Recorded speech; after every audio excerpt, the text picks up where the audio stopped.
Justificar então os auxílios de Estado, o standard cost. Como isto é tudo rentável, mais uma vez, isto não se justifica a existência de CNECs. Portanto, todos esses contratos de rendas garantidas de que falávamos no início tinham que deixar de existir. Sim, rendas, porque as tarifas também deveriam ser revistas. As tarifas às renováveis. Acha que no quadro atual vai ser possível chegar ao fim imaginemos, deste ano e ter sido alterada grande parte desta legislação? Ou com o quadro atual que temos de governação não vai ser possível?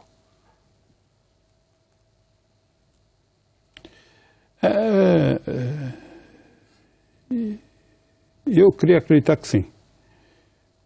Desde que as pessoas percebam que as pessoas têm que perceber, o governo tem que perceber, os políticos têm que perceber, todos nós temos que perceber e a Troika tem que perceber onde é que a gente está. Parece que o Sr. Abebe, sei lá se é... Quando diz que os preços da eletricidade têm que descer, percebeu isto tudo? Percebeu. Quem é o principal beneficiário de todos estes instrumentos jurídicos e de todas estas operações financeiras? São produtores de energia ou são os financiadores desses produtores de energia? São os operadores económicos ou é o setor financeiro? O setor financeiro também é acionista, além de financiador. Então recebe por duas vias? Sim.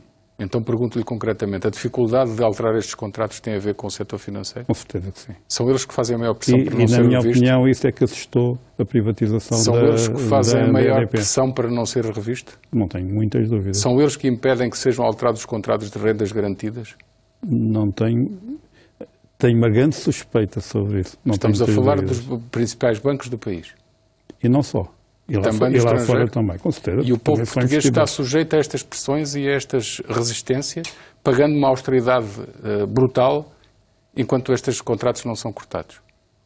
Exato. E estes contratos podem, para já são, eu disse isso recentemente, são insustentáveis, são ilegítimos face à situação em que o país está, são ilegais porque são ajudas de Estado e politicamente são um desastre, porque é um problema que o Governo vai ter que resolver. Se o Governo não resolver este problema, as pessoas vão revoltar-se contra o Governo porque não resolveu esse problema. É isso que está a dizer. Estou. E as pessoas, não se pode mentir às pessoas, tem que se explicar bem os sacrifícios, tem que ser equitativos. E não estão a ser. E nessa altura as pessoas percebem. Não, as pessoas não estão a perceber. O que se passa no setor da eletricidade, não estão a perceber. Eles não sabem o que é o setor da eletricidade, mas sabem qual é a conta ao fim do mês. E qual é o esforço que fazem. Foi-nos dito que quanto mais liberalização houvesse, mais o preço descia. Estão enganados quem pensa assim? Nas condições atuais, sim. Com como é que se isso? Com tudo o que é o país neste setor. Não, se houvesse condições de liberalização,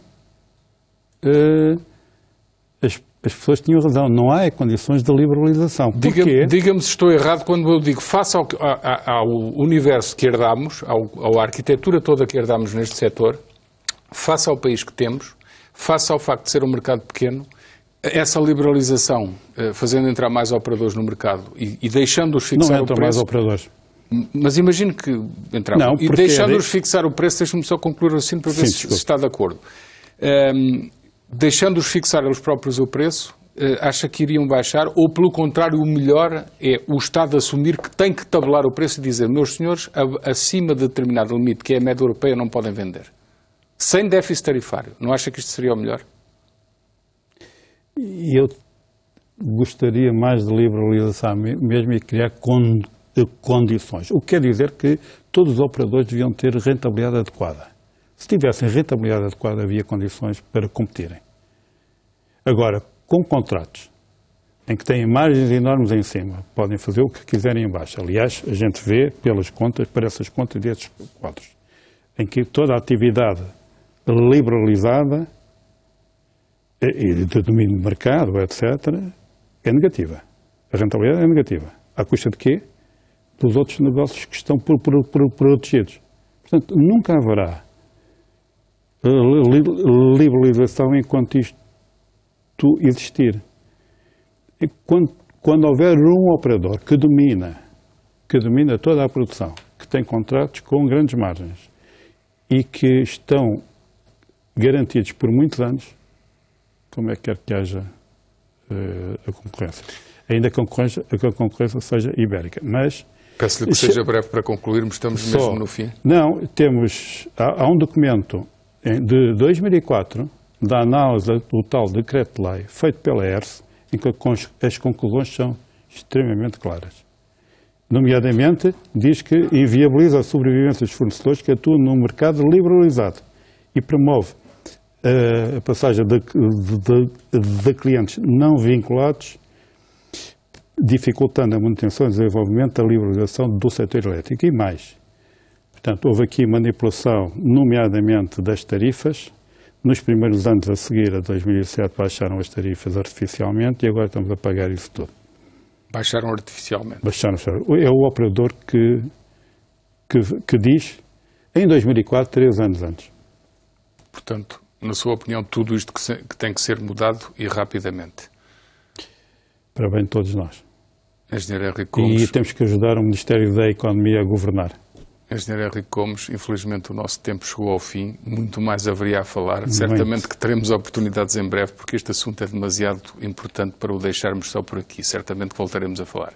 Muito obrigado. Muito obrigado pela oportunidade também. E agora, sugestões de leitura são várias, tenho aqui um livro que tem muita atualidade, chama-se Swaps e Outros Derivados, escrito por Domingos Ferreira, precisamente um especialista que foi chamado pelo Tribunal de Contas para produzir um documento que serviu de base à análise do próprio Tribunal de Contas sobre este tipo de contratos. É editado pela Rei dos Livros. Também Gestão, Pequenos Livros, Grandes Ideias, da Círculo de Leitores, escrito por vários autores. E ainda um livro sobre regras essenciais para ter êxito em negócios legítimos. Estou a falar de Aprenda com a Máfia, de Louis Ferrante, ex-membro do clã Gambino. Certamente uma leitura interessante e emocionante. Ricardo Ferreira escreve Educação Financeira das Crianças e Adolescentes, em função da idade, temáticas como valores, educação financeira, ensinar a poupar e por aí fora, da Escolar Editora.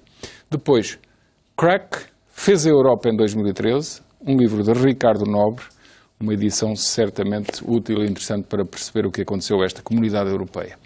Da Democracia na Europa, outro título, uma perspectiva de futuro de Sylvie Goulart e Mário Monti, hoje Presidente da Comissão Europeia, a melhor solução para os europeus e a Europa, que eu disse foi a Amazon France, é da editorial Presença. E agora a história, Joaquim Monteiro Matias, escreve Memória da Tortura e Resistência, do período da ditadura, um prefácio de Irene Flusser Pimentel, também da Círculo de Leitores. E, por último, Luís Corredora escreve Nome de Código, Portugal, 2 ditadores, um segredo, uma ficção sobre como teria sido a história. Hitler invade Lisboa e Salazar foge para os Açores, um misterioso enigma que vai mudar o rumo da história. Tem a data 7 de junho de 1942. Poderia ter acontecido, é romanceado com base em factos que aconteceram mesmo. É tudo, até para a semana, tenha uma boa noite, até para a semana. Obrigado.